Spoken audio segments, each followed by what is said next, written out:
Donc, Nicolas Pugel, je m'occupe du développement des partenariats industriels de la direction d'innovation ici au CEA, dont le dispositif que Christophe vous a présenté, et nous avons d'autres dispositifs sur la partie innovation, Open Innovation.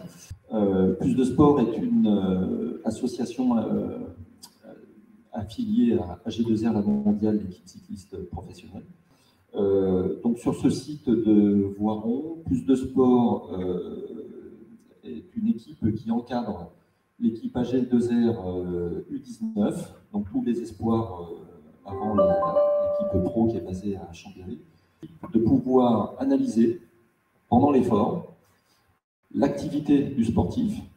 Donc ils ont toute cette capacité matérielle, technique, que vous apercevez là sur certaines de ces images, mais aussi là de savoir si nous étions en capacité avec ces nouveaux imageurs de mettre en évidence des phénomènes qui, en tout cas voilà, pour eux ont beaucoup d'intérêt pour cette équipe, de vérifier du potentiel à l'avenir pour expérimenter à la fois avec leur équipe de jeunes espoirs, mais bien sûr pour transférer ce potentiel chez l'équipe professionnelle.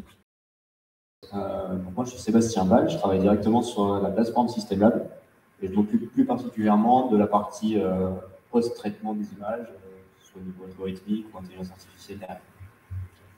Donc moi, je suis là pour vous exprimer le premier cas d'usage. Donc, ce premier cas d'usage, il parle du suivi temporel continu d'un sport mécanique, dans ce cas-là, c'est le vélo. On a décidé de focus nos caméras sur 3 sujets principaux. Le premier étant la mécanique et les frottements de vélo. Le deuxième, le textile que porte la quête. Et le troisième, l'échauffement physiologique, notamment du corps pendant l'échauffement.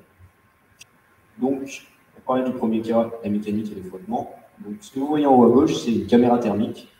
Donc, l'idée aussi de ce premier cas, c'est si vous ne connaissez pas la plateforme de caméras qui sont intégrées, c'est de vous montrer rapidement l'utilité et les différentes caméras.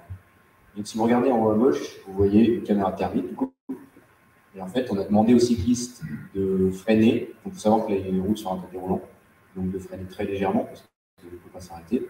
Et malgré ça, on est quand même capable de voir une signature thermique du disque, qui est quand même assez intéressante. Donc, ça c'est une des premières utilisations. Ça pourrait être utilisé pour caractériser ce genre de frein à disque, mais il y a aussi un volet sécurité, peut-être regarder si les freins sont en surchauffe ou ce genre de choses. La deuxième possibilité d'utilisation, c'est pour faire des analyses de la transmission et du frottement des pneus. Donc la caméra que vous avez en bas à gauche, c'est une caméra à événement. Donc c'est fait par l'entreprise Prophecy, et pour ceux qui ne connaissent pas, très simplement, c'est une caméra qui voit que les mouvements. Donc cette caméra, finalement, elle voit que les mouvements, mais bien plus vite qu'une caméra visible classique. L'exemple très simple, c'est que la caméra que vous voyez au-dessus, vous voyez des rayons qui sont flous, de la même manière qu'on verrait sur une caméra visible, mais cette caméra-là, on voit très bien les rayons. Donc avec une caméra qui voit les choses très rapidement comme ça, on peut très bien imaginer qu'on est capable de faire des analyses de la transmission du vélo, donc le bloc, chaîne, pédale, pédalier, ce genre de choses, et qu'on pourrait potentiellement faire une analyse des frottements, de l'efficacité, de la perte d'énergie, ce genre de choses. Et le deuxième point, en fait, c'est qu'on est capable aussi de voir les frottements des pneus. On voit bien en fait le pneu qui s'affaisse au niveau du contact du sol, et donc ça peut être utilisé pour faire des analyses notamment de pression optimale, ce genre de choses. Le deuxième sujet sur lequel on a travaillé, c'était le textile. Il faut savoir que dans la deuxième session, on a eu une entreprise de textile de sport qui est venue pendant les acquisitions d'images et qui a proposé différents textiles, différents dans le sens plus été, plus hiver, plus respirant, plus absorbant. Et nous, notre but, ça a été d'essayer de voir si on pouvait les caractériser et tester si en effet ces caractéristiques, on les retrouvait avec nos caméras. Donc, avec la caméra thermique, en fait, on s'est rendu compte qu'on était bien capable de notamment savoir si les textiles étaient respirants ou non, et s'il était d'identifier les endroits où ils étaient. Vous voyez bien sur l'image en haut à gauche que avant et après l'effort, en fait, il y a une différence de respirabilité à certains endroits du textile. Donc ça peut être utilisé dans pas mal de domaines, je pense.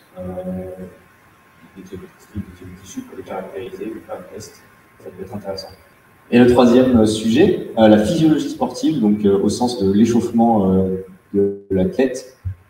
Donc en fait, l'intérêt principal de la plateforme pour ce genre de sujet, c'est qu'on est capable de filmer pendant un certain temps avec toutes nos caméras. Donc là, par exemple, c'était un échauffement d'une quinzaine de minutes, et on est capable de se faire un suivi continu de l'échauffement.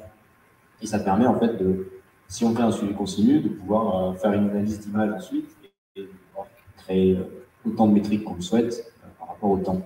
Donc là, l'exemple que vous avez de graphe, c'est l'échauffement moyen, l'échauffement corporel, la température corporelle du cycliste moyen au cours du temps. On a détouré le corps et on a fait une moyenne en fait de cette valeur de température corporelle. Ça donne des courbes. Et donc en fait, on est capable de réaliser, de sortir des infos au cours du temps qui peuvent être très intéressantes, qui peuvent mener à diverses conclusions. Merci beaucoup.